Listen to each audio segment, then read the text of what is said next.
Hey everyone, Kay here on my homestead in Tennessee. Well, I am up in my guest room and I have something very special for you today. Something you've asked for in the past, some of you. And that is, we are going to go on a little treasure hunt and see what is in my cedar chest. So this was the cedar chest given to my mother as her hope chest when she got married. And it's made out of Tennessee red cedar, and the label is still on the inside. And in that, over the years, I have put all handmade things that come from my grandmother, my mother, me. I've only looked in there once since I've been in here in this at this homestead. So in 3 years, I've only opened it one time. So I can't remember exactly what's in there, but I'm sure there'll be a story to tell about each and everything. So stay tuned. One of the first things I bought when I came to this house was I needed a light for my guest room, because the guest room was my first priority. You have to have a place for a cedar chest like this. It's very heavy and you cannot be sliding it all around. It takes 2 people to move it, so we won't be moving it today. I'll just be opening it right here. I wanted to point out, I had a Ukrainian young woman staying at my house before I put it on the market, and she went back to Ukraine and she was telling me about all the amazing handwork that they do in Ukraine, and she brought me back this. It's for a tea service, and so you have a larger one with more decoration, and then you have the tea towels with just one little bit of embroidery on the side. And one of the first things I bought when I came here was, I saw on Facebook Marketplace this lamp. I needed a light in here, and this particular room has, the walls are gray, like a medium gray. I don't know if you can see that. Let me see it over here. Like a medium gray, and if I wanted to make an office in here, I'd probably brighten it up a little bit, but hey, it's a bedroom. People sleep in bedrooms, so I like it, the color, and I thought, when I saw this on Facebook Marketplace, I just said, yes, I want this. Plus it's vintage, and it's just so cool. This is a mallard duck taking off from the brushes. You also have like a little tray here. You can put things in here if you wanted to. And it's kind of dusty, actually. But let me give you a closer look.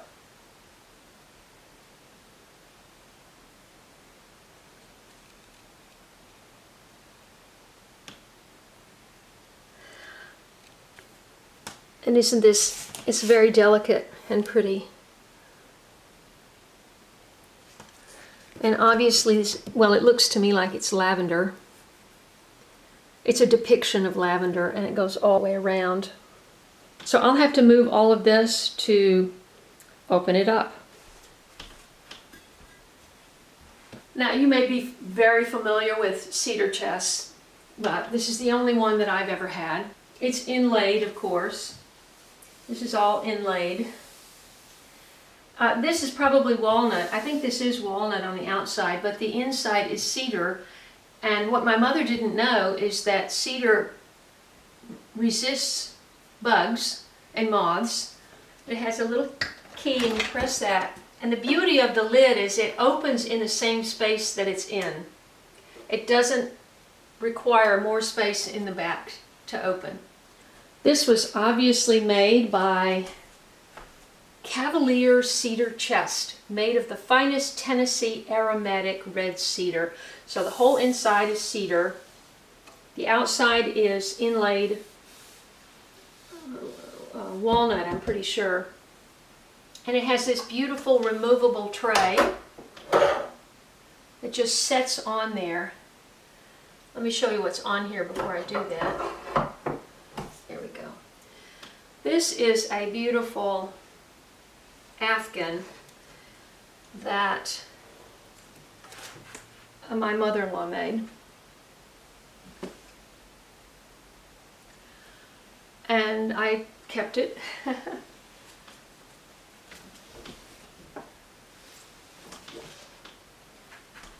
And it just folds up perfectly for this top little shelf. This is a beautiful tablecloth. Probably from the, I would say the 1960s. Could be the 50s. And it's never been used. And it has that satin pattern on it. You almost have to see it, the light reflecting on it.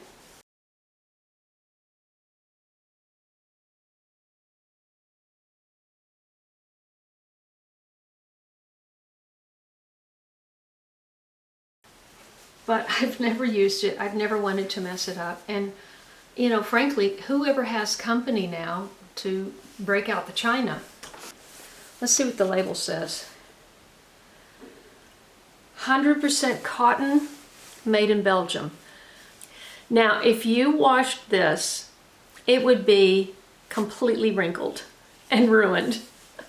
So that's why I've kept it like this. Okay, I wanted to just show you that this still has, this is the key.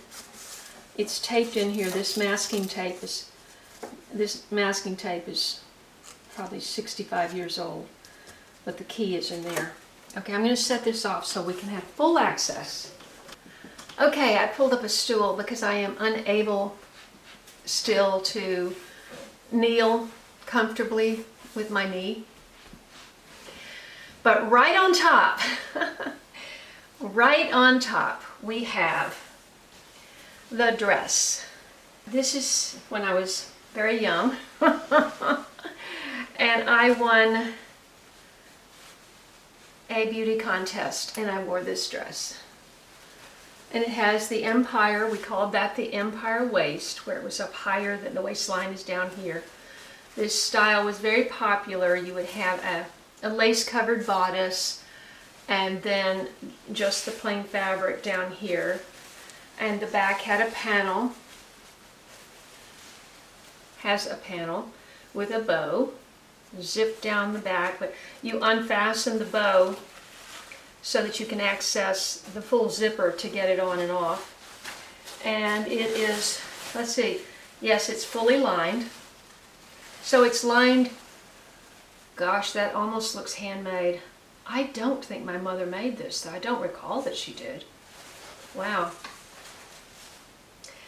That absolutely looks like a handmade hem. Oh, she may have just hemmed it to fit me. Yeah.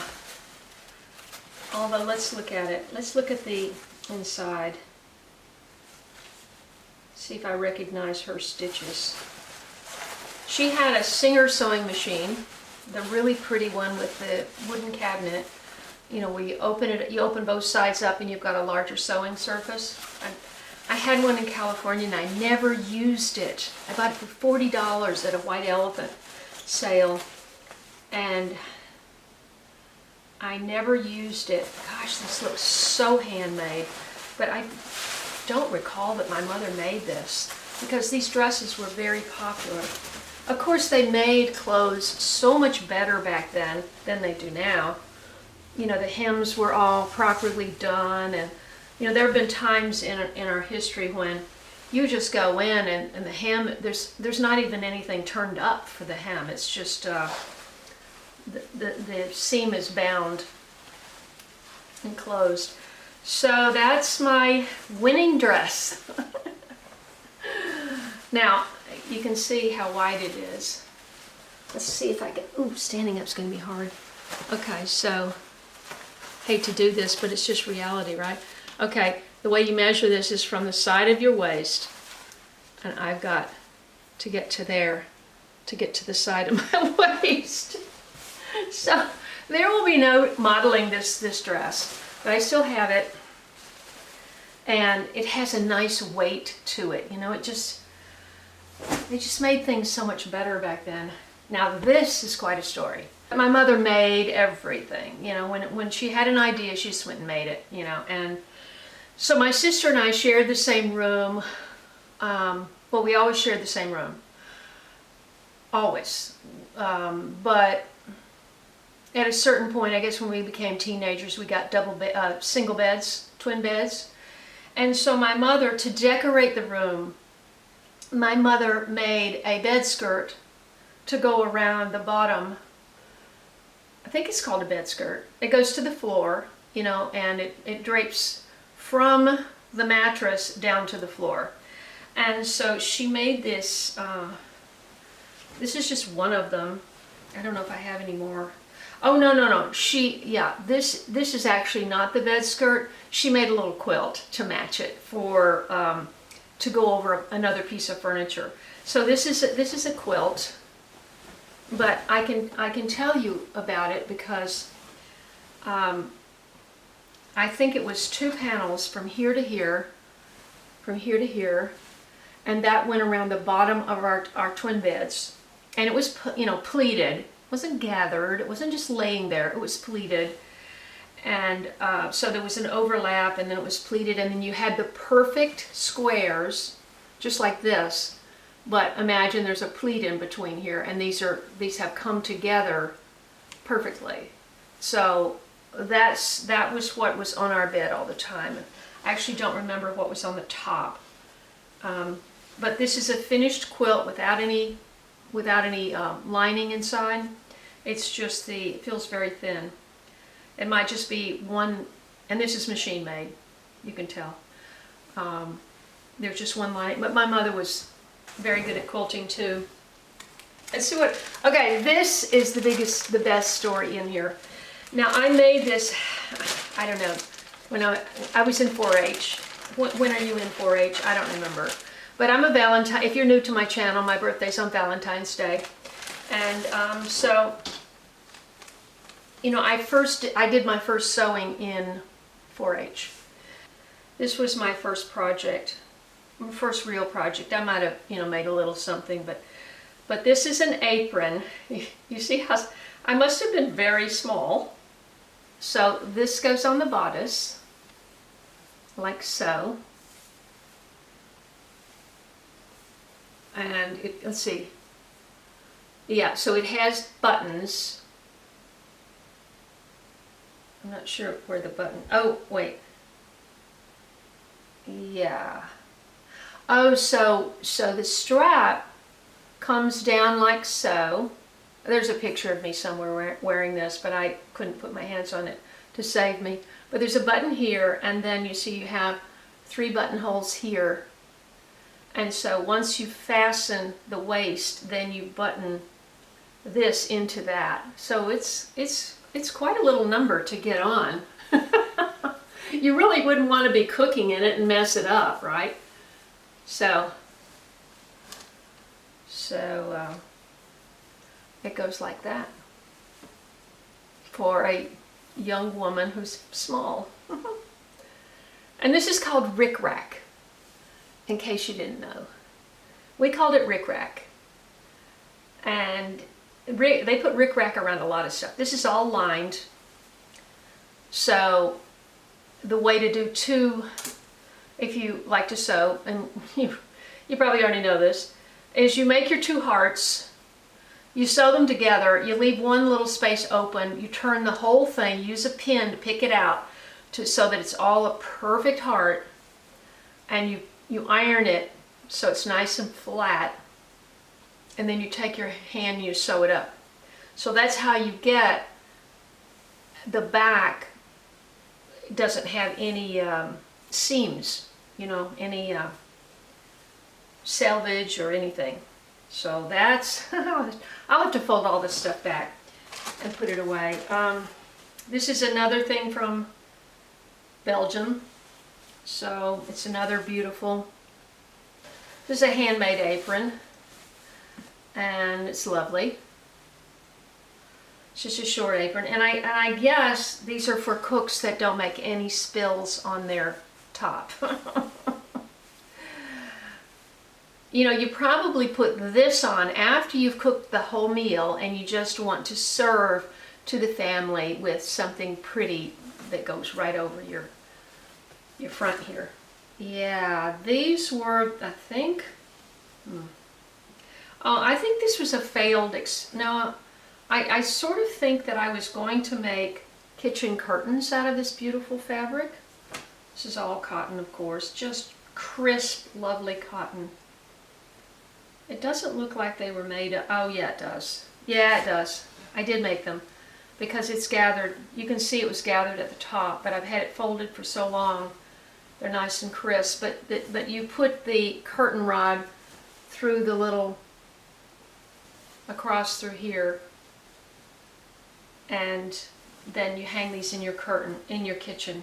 Oh yeah, and then of course you have to have your little thing that you hold them back, because you know the curtains are for decoration, but you want to pull them back with a little band, matching band, so that you get light in, you know. And then when you want to close the curtains, you let it go.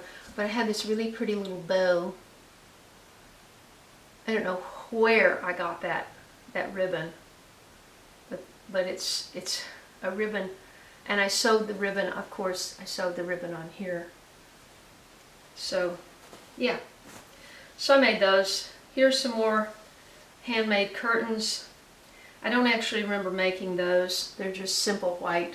This is a little duffel sack, or whatever you call it, from my father when he was in the Navy. And his name is stamped on the side. It's real small. I mean, you know, it's canvas with a rope. Yeah. This is a small quilt that my mother made, of course, and it has a very thin lining. Beautiful. Beautiful. And gorgeous colors. And this is definitely machine made. And then this, see, now we get into all the big quilts, you know, because the bigger stuff was at the bottom, the looser stuff was at the top. And I'm trying to think, now my grandmother made one of these, or maybe two of them. You quilt makers out there probably know if this pattern has a name, but it's very beautiful. Now I don't think my grandmother, yeah, this is handmade. This is hand stitched, you can tell. Let's see if you can see that right there. Those are hand stitches. So, and you can tell like where the corners come together, that the piecing of the quilt is first, where you sew all the pieces together with your pattern, and then you back it with a backing, and you can see all of those stitches are handmade.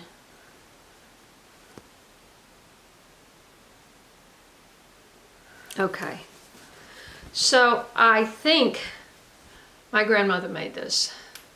She lived to 97. She spent the last few years in a nursing home. She ate a strip of bacon and drank a cup of coffee every morning of her life.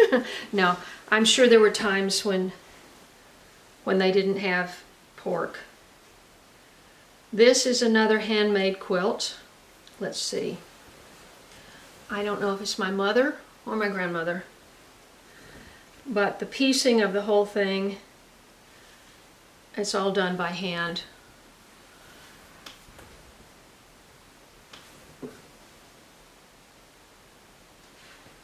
Okay. This one is definitely handmade.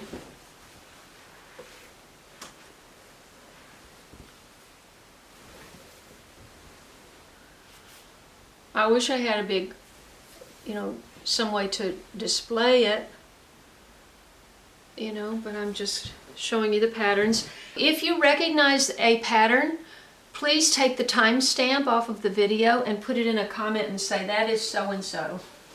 Okay, here we go. So this is, let's see. I think this is machine made. Let's see. Yeah, this is machine made, so my mother probably made this.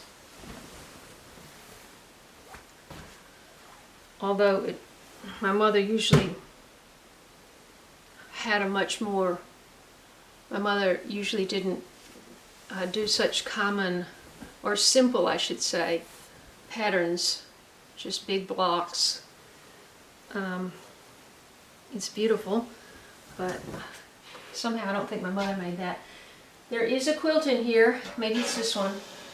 We're getting down to the bottom. And this one is handmade.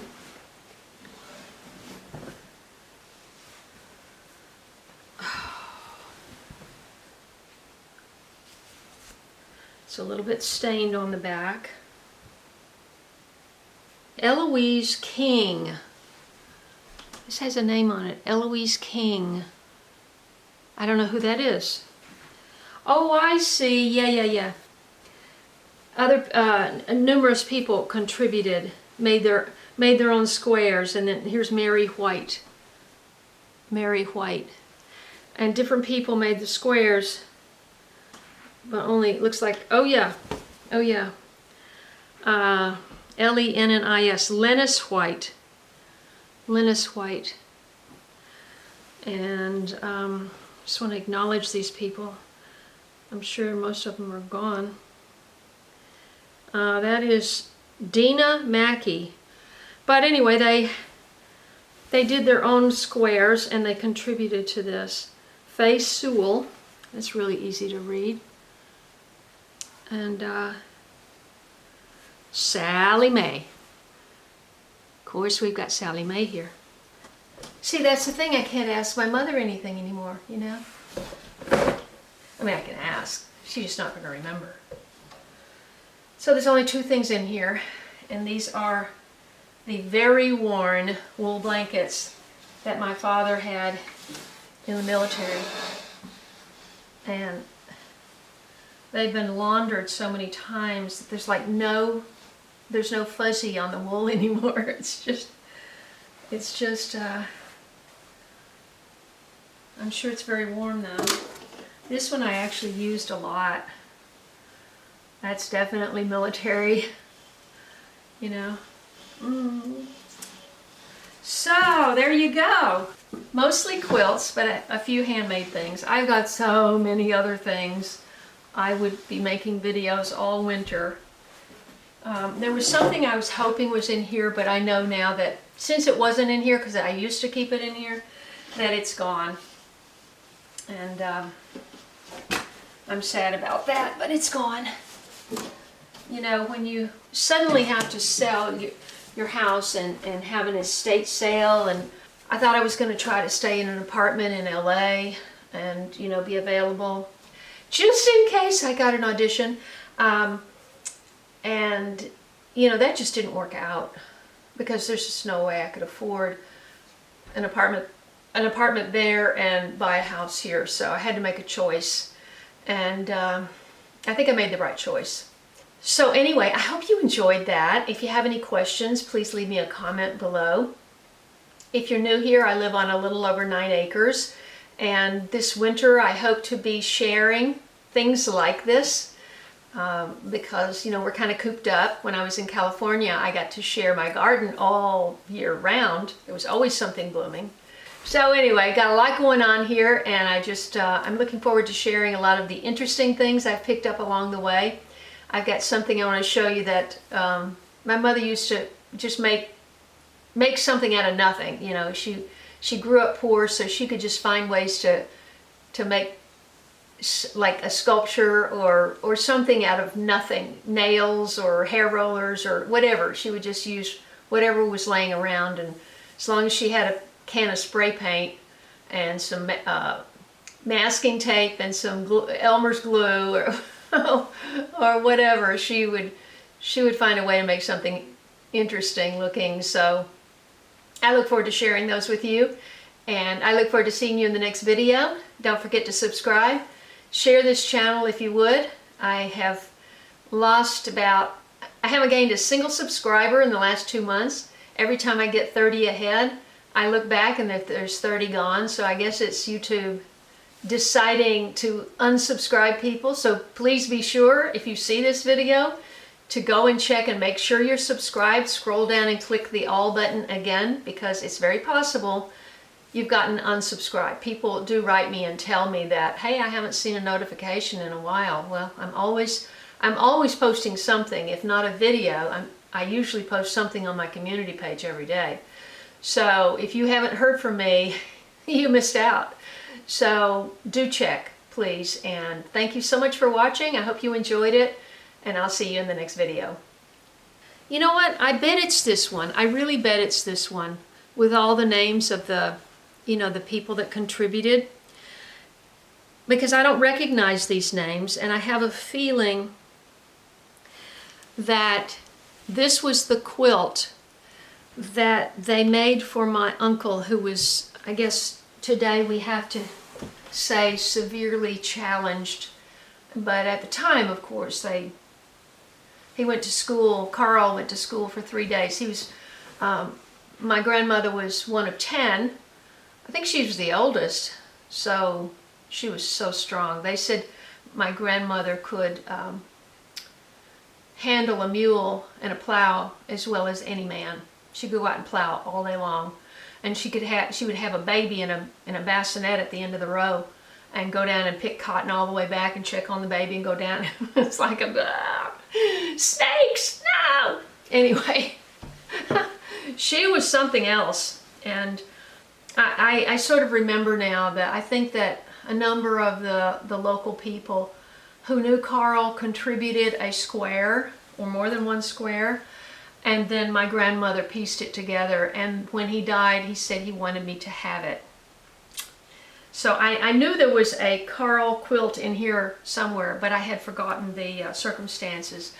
I have a feeling that this was Carl's quilt. He really was fond of me, and he could go out and mow the yard and do what, do a few simple things like that. But he couldn't talk. He could understand a little bit, but he couldn't talk, and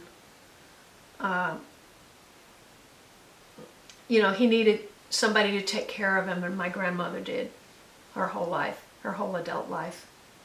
So my mother grew up very poor. There were 5 children, and mother and father, and they didn't have their own house, and so they were sharecroppers, and they had a portion of their uncle, her uncle's farm, that they picked the cotton on. So they had their share, and that's all the money, whatever they made on the cotton was the money they had for the whole year. And so my mother would miss, I think it was 3 months of school every year. At least, in the fall they had to pick cotton, and so they would miss the first 2 months for sure of each new school year. But I mean, they weren't the only ones. My mother often said, she'd say, "Kaye, everybody was poor." So, it was the Depression. Well, not by the time she was in high school though, but her big goal in high school was to get a diploma. And her uncle, the husband of her aunt, had told her to not take home ec, but to take typing. So girls had a choice. You could take typing or home ec. And he told her to take typing and to get her diploma, and if she got a diploma he could get her a job as a typist. And so look who's here. Look who's here. It's Patch. Hi. I love you. I love you. I love you. I love you. One of her stories was that, with the 10 children, somebody else got the parents' house, and they had a house, and somebody else got it, but they were given the house with the caveat that they take care of. She's burrowing into this pile of quilts. That they would take care of Carl and the grandfather. And she said, before you know it, here they were. They saw him walking over the hill, and they never left. And my grandmother had to take care of 5 kids, herself and the father and the grandfather and her brother, who was mentally challenged.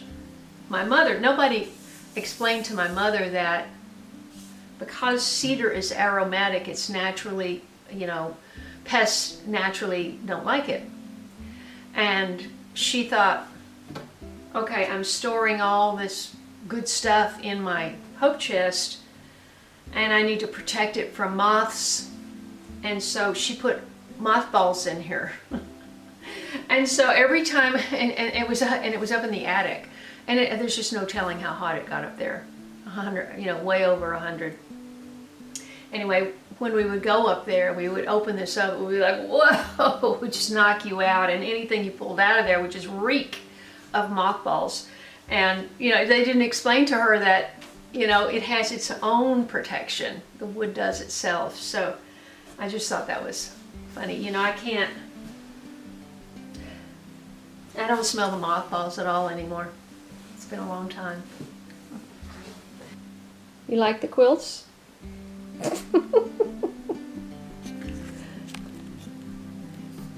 Well, I don't want cat hair all over them, you know. And I think at the very bottom of that pile is my winning dress. Patch.